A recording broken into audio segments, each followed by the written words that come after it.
You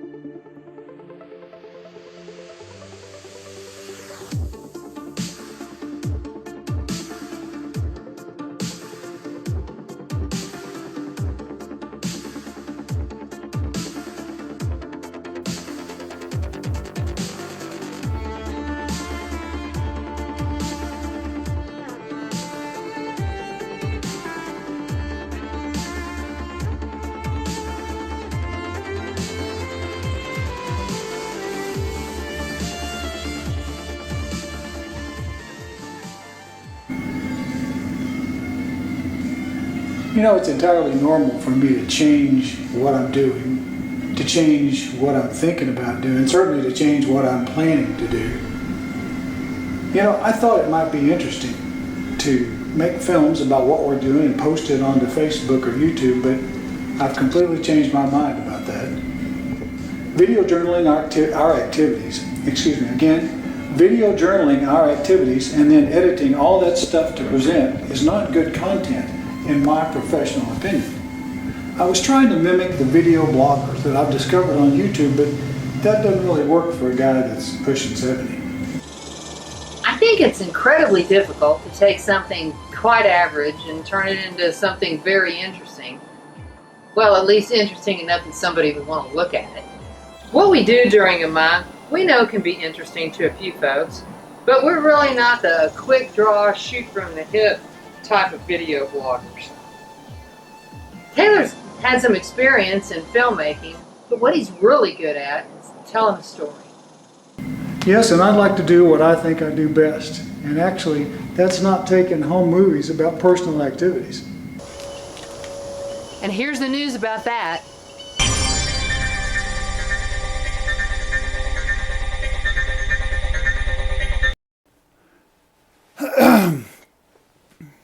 Hello, I'm Taylor, and here's our news. Since I used to be in the video production business in Dallas, I knew just enough outdated procedures and antique video production systems to make anything I once knew entirely obsolete.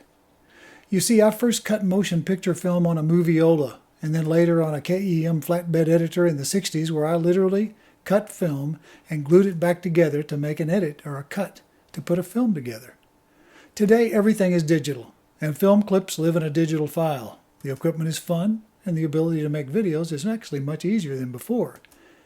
Well, sort of. So you might wonder, what's this newscast about?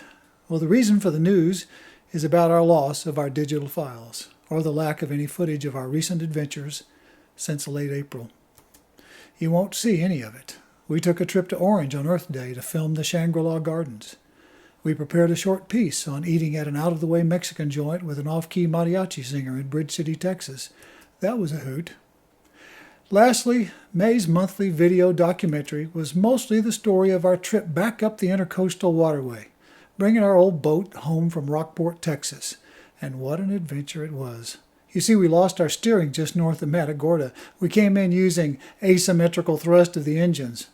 We filmed it all, from sunrise to sunset for 3 days, with all the porpoises jumping and passage adventures along the way. Our boat was hauled on a Monday morning in Seabrook, Texas, after a long trip up the bay in a windstorm. It was scheduled for repairs, and we got a new bottom job put on, and all that was completed and filmed, and our movie of the month was all finished, except for some titles and a little music.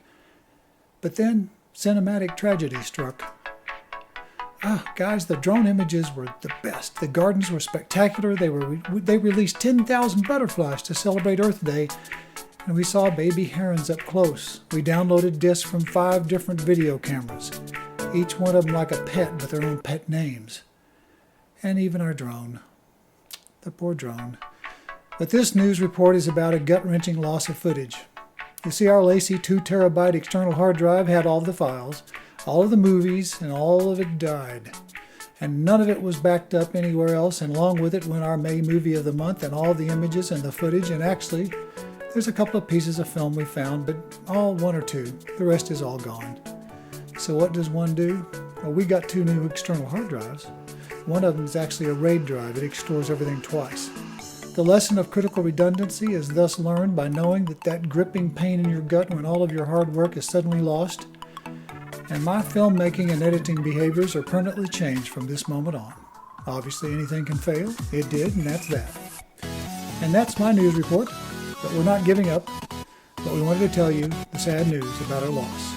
And now, back to our regularly scheduled programming.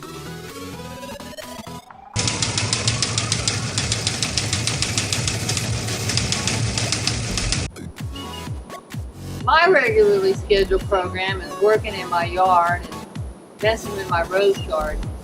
And while that's not very exciting, losing your steering in the middle of the Gulf Coastal Inner Waterway is. And that was just what happened to us on a regular day. You know, driving a 52-foot boat is not as hard as you think. Most of the time you're twisting an autopilot a degree or two, hanging on to a chart that you're looking at, driving right down the middle. What? Can you say asymmetrical thrust? I think you just did.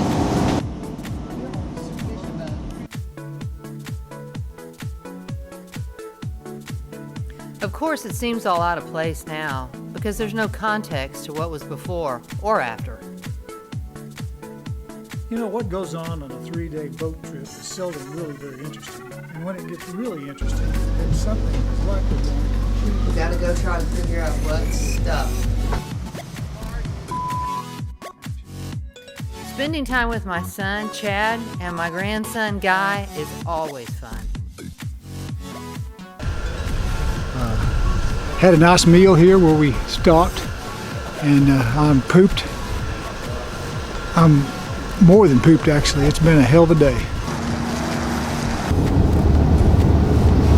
Running engines, asymmetrical thrust, I think is the right term. We weren't supposed to arrive until this afternoon. We went down Tuesday so we could work on the boat all day Wednesday, leave Thursday night, Friday night en route. Saturday we'd be home sometime today. We left early after getting ready because we were checked the weather and we were worried about this blow that's happening right now. It is blowing like a mother. And when you've made something like 10 trips up and back, it gets to be a deal, you know? Thank God this is the last load, thank God.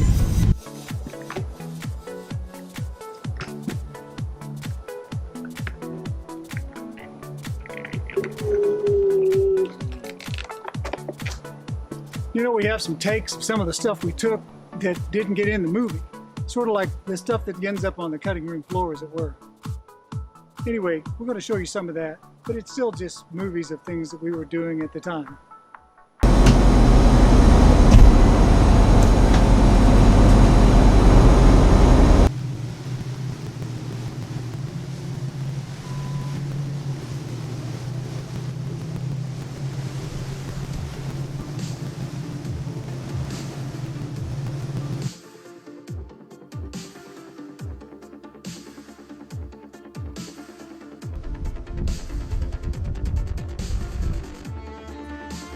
Oh, and I forgot the trip to Orange, Texas.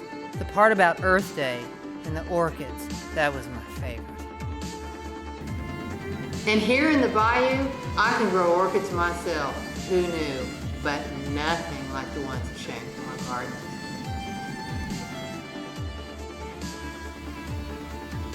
In summation, this short film about the frustrations of making short film is coming to a close.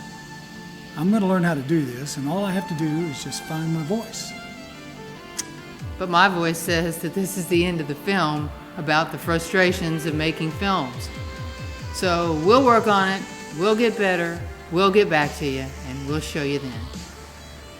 Bye.